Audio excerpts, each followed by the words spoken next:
नमस्कार दोस्तों, प्रेशा एकेडमी में आपका स्वागत है। और इस वीडियो में हम बात करने वाले हैं एलआईसी के जीवन लक्ष्य प्लान के बारे में,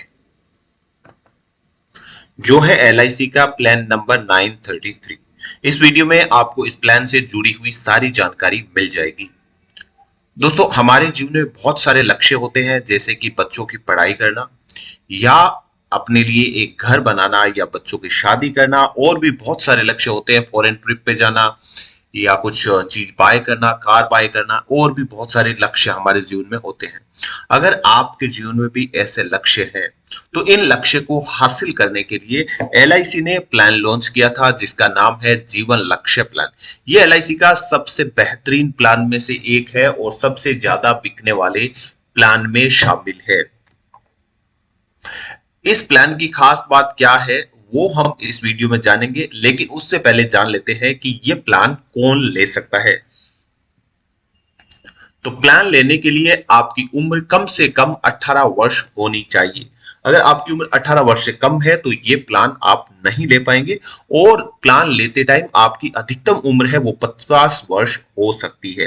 यानी अगर आपकी उम्र 18 वर्ष से लेकर के 50 वर्ष के बीच में है तो आप ये प्लान ले सकते हैं।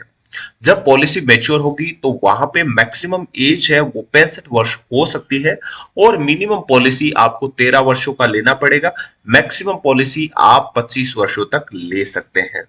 अगर हम बात करते हैं और क्राइटेरिया के बारे में, जैसे कि मिनिमम सम एश्योर्ड आपको कितना लेना है, तो यहाँ पे एलआईसी ने बताया है कि आपका मिनिमम सम एश्योर्ड 1 लाख रुपए का आपको रखना पड़ेगा।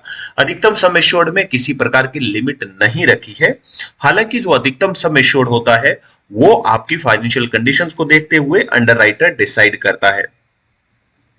प्रीमियम पेमेंट टर्म की बात करते हैं तो पॉलिसी टर्म से 3 वर्ष पहले ही आपका प्रीमियम का भुगतान है वो रुक जाता है। एग्जांपल से इसको समझते हैं।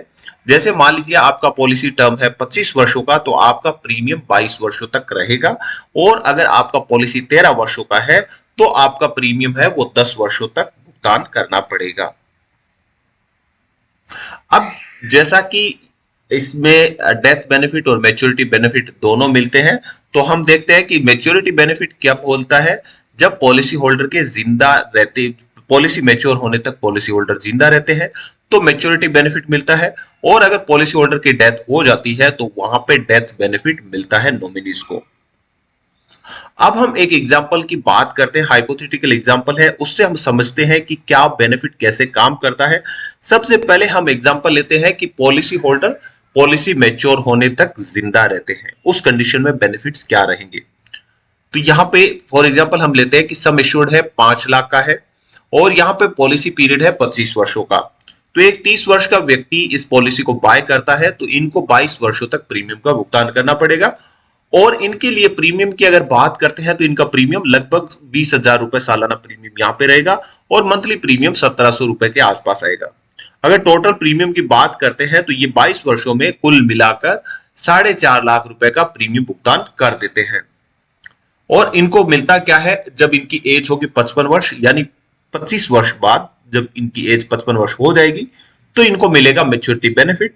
और मेच्योरिटी बेनिफिट जो एलआईसी की तरफ से मिलेगा वो रहेगा लगभग 13,37,500 रुपए। मैं लगभग इसलिए बोल रहा हूं क्योंकि यहाँ पे जो फिक्स अमाउंट है वो है सम एश्योर्ड जो 5 लाख रुपए मिलेगा, बोनस 6,12,500 और फाइनल एडिशनल बोनस 2,25,000। ये पुराने रिकॉर्ड को देखते हुए कैलकुलेट किया गया है, ये वेरी हो सकता है। तो लगभग आप 13 लाख के आसपास का यहाँ पे मेच्योरिटी अमाउंट मान करके चल सकते हैं। अब दूसरा एग्जांपल लेते हैं कि भाई पॉलिसी होल्डर की डेथ हो जाती है पॉलिसी मैच्योर होने के पहले ही, तो उस कंडीशन में कैसे काम आएगा। तो यहाँ पे देखिए, अगर मान लीजिए सेम ही पॉलिसी लेते हैं हम, 5 लाख का पॉलिसी 25 वर्षों तक, पॉलिसी होल्डर की उम्र 30 वर्ष। तो यहाँ पे क्या होता है, पॉलिसी शुरू होने के बाद पॉलिसी मैच्योर होने से पहले ही 5 वर्ष बाद ही इंश्योरेंस धारक है उनकी डेथ हो जाती है। तो उस कंडीशन में ये पॉलिसी कैसे काम करेगा वो जानना हमें बहुत जरूरी है। ये इसलिए जरूरी हो जाता है क्योंकि इंश्योरेंस हम कभी भी बेनिफिट के लिए नहीं लेते हैं। इंश्योरेंस लेते हैं कि अगर हमें कुछ हो जाता है तो हमारे परिवार का ध्यान कौन रखेगा, हमारे परिवार को फाइनेंशियल प्रोटेक्शन कैसे मिलेगी, उस चीज के लिए हम इंश्योरेंस लेते हैं। इसलिए हमें ये एंगल समझना जरूरी होता है, क्योंकि अगर हम जिंदा है तो हम सब कुछ कर सकते हैं, लेकिन अगर हम नहीं रहे उस कंडीशन में परिवार का क्या होगा, इसके लिए इंश्योरेंस लिया जाता है। तो 5 वर्ष बाद जब आपकी उम्र हो जाएगी 35 वर्ष, मान लीजिए पॉलिसी धारक की उम्र होती है 35 वर्ष और उनकी डेथ हो जाती है, उस कंडीशन में क्या होगा, ध्यान से सुनना है यहाँ पे। और 5 वर्षों तक प्रीमियम का भुगतान किया इन्होंने, अब क्या होगा, प्रीमियम होगा वो रुक जाएगा। तो अगले 24 वर्ष तक प्रीमियम का भुगतान नहीं करना, जो इनको आइडियली करना पड़ता, क्योंकि 5 + 24 29 वर्ष, 30वें वर्ष में पॉलिसी मैच्योर हो जाएगी। तो अगले 24 वर्षों तक परिवार को क्या होगा, इंश्योरेंस की तरफ से, एलआईसी की तरफ से 10% ऑफ सम एश्योर्ड है वो परिवार को दे दिया जाएगा। यहाँ पे 5 लाख रुपए का सम एश्योर्ड है तो परिवारजन को 50,000 रुपए सालाना एलआईसी की तरफ से दिया जाएगा अगले 24 वर्षों तक। डेथ होने से लेकर के पॉलिसी मेच्योर होने से 1 वर्ष पहले तक 50,000 रुपए एलआईसी की तरफ से दिया जाएगा। अभी क्या हुआ, यहाँ पे 24 वर्षों में लगभग 12 लाख रुपए एलआईसी ने दे दिए। अब 25वें वर्ष में क्या हुआ, जब 55 वर्ष में होना था तो पॉलिसी मैच्योर होगी। पॉलिसी मैच्योर होगी तो भी मैच्योरिटी बेनिफिट मिलेगा, और मैच्योरिटी बेनिफिट यहाँ पे बढ़ के हो जाता है 13,87,500। यहाँ पे मैच्योरिटी बेनिफिट ज्यादा क्यों हुआ, क्योंकि यहाँ पे डेथ बेनिफिट होगा, उसमें सम एश्योर्ड का 110% मिलेगा, 5 लाख का 5.5 लाख रुपए। बाकी बोनस और फाइनल एडिशनल बोनस कब है वो वेरी करता है, वो दोनों टाइम में सेम रहता है। तो यहाँ पे दोनों को मिला करके 13,87,500 रुपए परिवारजन को 25वें वर्ष में दे दिए जाएंगे। तो 13,87,000 यहां दे दिए, 12 लाख पहले दे चुके हैं, तो लगभग 25,87,500 रुपए एलआईसी की तरफ से परिवारजनों को दिया जाएगा। तो आप देख सकते हैं किस प्रकार पर्सन की डेथ होने के बाद भी उसके जो लक्ष्य थे वो वैसे के वैसे ही चलेंगे, उन लक्ष्य के साथ किसी भी प्रकार का कॉम्प्रोमाइज करने की जरूरत नहीं पड़ेगी। इसीलिए ये एलआईसी का जीवन लक्ष्य प्लान कहलाता है। अभी मान लीजिए अगर इन्होंने इसके साथ साथ टर्म राइडर लिया होता या एक्सीडेंटल डेथ बेनिफिट राइडर लिया होता, तो वो एडिशनल अमाउंट है वो भी परिवारजनों को दे दी जाती। अब बात करते हैं इसकी और फीचर्स के बारे में। तो यहाँ पे सेक्शन 80C के तहत प्रीमियम पेमेंट पे छूट मिल जाती है। प्रीमियम पेमेंट जो करते हैं वो आप मंथली, क्वार्टरली, हाफ ईयरली और ईयरली बेसिस पे कर सकते हैं। ग्रेस पीरियड भी 15 दिन का मिल जाता है मंथली प्रीमियम पे, और 30 दिन का मिल जाता है बाकी फ्रीक्वेंसीज पे। ग्रेस पीरियड का मतलब होता है आपको ये एडिशनल पीरियड मिल जाता है प्रीमियम भुगतान करने के लिए। लेकिन दोस्तों हमेशा ध्यान रखें कि प्रीमियम का भुगतान टाइमली करना है, उसके लिए ये नहीं देखना है कि ग्रेस पीरियड के अंदर ही करना है। ग्रेस पीरियड से पहले ही अपने प्रीमियम का भुगतान कर दें ताकि पॉलिसी आपकी जैसी हो वैसी चलती रहे।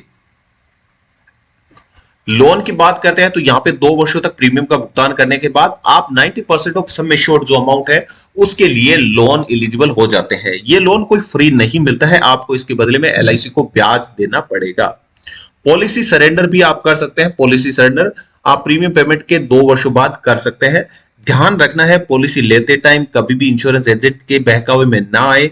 अगर आपको पॉलिसी की सच में जरूरत है तभी पॉलिसी ले, और पॉलिसी में कितना प्रीमियम पे करना पड़ेगा, क्या क्या बेनिफिट्स हैं, क्या फायदे नुकसान, सब अच्छे से समझने के बाद ही पॉलिसी लेना है।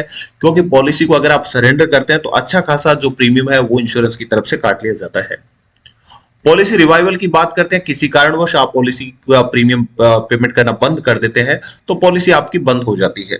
अगर आप फिर भी पॉलिसी रिवाइव करवाना चाहते हैं, शुरू करना चाहते हैं, तो आप पिछला प्रीमियम जब आपने पे किया था उसके 5 वर्षों के बाद जाकर के भी प्रीमियम का भुगतान करके, पेनल्टी पे करके अपना पॉलिसी रिवाइव करवा सकते हैं।